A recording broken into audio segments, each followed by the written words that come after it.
Bonjour tout le monde, je vous présente Elon Musk. Elon Musk l'écureuil, le rongeur, qui va chercher les dernières miettes qu'il peut aller chercher sur le marché aujourd'hui.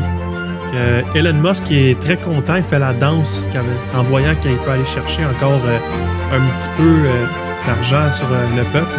Mais Elon Musk, il sait aussi en bout de ligne que le Bitcoin a une valeur fondamentale et une valeur à long terme. Et il en profite. Ils en profitent pour en acheter pas cher sur le dos des gens qui connaissent pas trop ça et qui vont se laisser manipuler ou qui vont se laisser perdre leur argent. Donc Elon Musk, on va le mettre dans le coin ici en bas. Pas trop important aujourd'hui. C'est pas toi qu'on veut.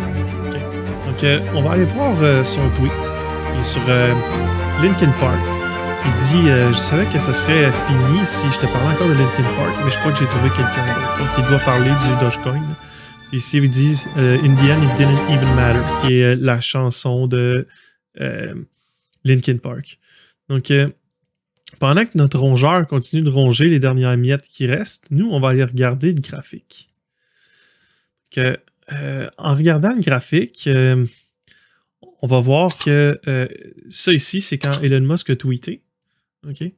Puis, comme j'avais dit, on a des W ici. Les W cassent généralement à la hausse. C'est signe que on a un mouvement de hausse de gens qui s'impatientent. OK? On avait brisé la première résistance. La deuxième résistance s'est faite briser aussi. Maintenant, ce qu'on veut aller chercher, c'était le montant qu'on voulait aller tester. C'était pas 45 000, c'était moins que ça. C'était moins que ça. C'est ici. Ouais, juste ça, ça serait bon. On est allé le tester. Ça, on est allé tester le 1.68 de Fibonacci de ce qu'on a ici. C'était celui-là ici, je crois que j'avais sorti. Non, c'est même pas celui-là. Dans tous les cas, 45 000, ce serait une bonne résistance à aller tester. Mais avant ça, il y a d'autres résistances à tester. Comme là, on en a testé une, on est rejeté. Elon Musk a tweeté directement sur la résistance. Ce gars-là fait de l'analyse technique, définitivement. Comme ça ici, là.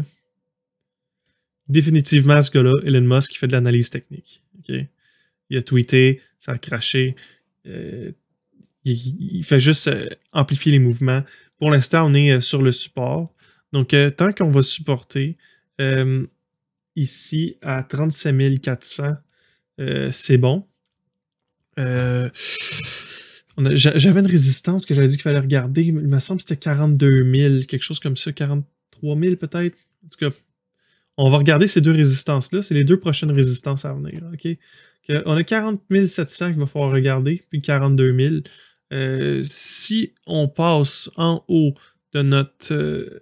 ici à 43 000, ouais, je crois que c'est celui-là ici que j'avais dit. Si on passe en haut de ça ici, on confirme un retournement là, du mouvement. L'important, c'est de vérifier si on garde le support ici. Parce que si on ne garde pas le support ici, il va falloir mettre un support ici à 35 690. Si on est pour chuter sous 35 690, le prochain support va être ici, ici, puis ici. Puis, c'est ça. On peut vite se faire invalider. Donc, on va partir du bas ici à ici. Puis, on a notre niveau de Fibonacci, qui est ici, sur lequel on a déjà rebondi. On a... ce serait notre support. Celui-là ici. Puis 30 000. 30 000 ici, qui est notre 1.618 de Fibonacci. Si ça casse, 24 000, OK? Je disais que c'était pas impossible. Là. Si ça casse, 24 000 possible. Mais ce serait la dernière correction. Que Elon Musk, l'écureuil, le rongeur, a voulu aller chercher les dernières miettes aujourd'hui. On verra ce que ça donne. En gros, là, tout ce qui... Le pire scénario, là, c'est qu'à partir d'ici, on va corriger, puis aller plus bas. OK? Donc, disons qu'on a... qu'est-ce que je fais là? Bon, disons qu'on a ça ici, de là à là. 0.618. OK. on corrigerait au 0.618 qui est ici. OK? L'ancienne résistance est devenue notre support.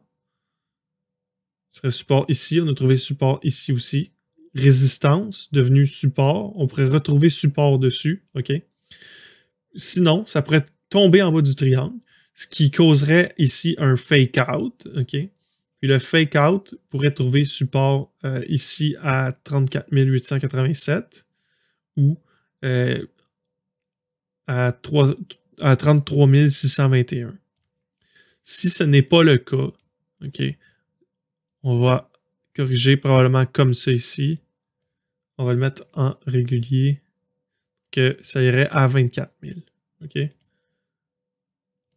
Donc, c'est pas mal ça là, qui se passe aujourd'hui. C'est pas mal ça qui se passe en ce moment. Si vous voulez mon avis, moi je pense que ça va vraiment dépendre, comme je vous disais, du S&P. Les gens qui avaient à vendre, je pense pas mal qu'ils ont vendu. À moins qu'on ait un fake out, là, ça se pourrait qu'il y ait des gens qui vendent par avidité, le greed, là, pour aller chercher un peu plus de profit. Si ça continue encore à baisser après ça, ça peut être encore qu'il restait des week-ends. Le but, on le rappelle, c'est de purger les week-ends, c'est de purger les innocents, faire en sorte que les gens qui sont là vont holder peu importe la valeur du Bitcoin. OK? C'est ce qu'on veut en ce moment. C'est ce qu'Elon Musk veut en ce moment aussi. OK? Pensez pas qu'Elon Musk fait ça puis que c'est pas ça qu'il veut. Elon Musk, il fait ça, c'est ça qu'il veut. C'est ce qu'ils veulent en ce moment, les market makers. Ils veulent que les gens qui restent dans le marché croient au Bitcoin, puis que ces gens-là soient prêts à le holder, peu importe la valeur que le Bitcoin a. OK? C'est un test de conviction qu'ils font en ce moment. Puis, il faut juste survivre, le tenir, le passer, puis on va être bon dans le futur, je crois. Ce n'est pas un conseil financier, oubliez-le jamais. C'est juste mes idées, des hypothèses, des spéculations sur le marché. Donc, ça va être tout pour aujourd'hui. Cette fois-là, c'est vrai. Merci.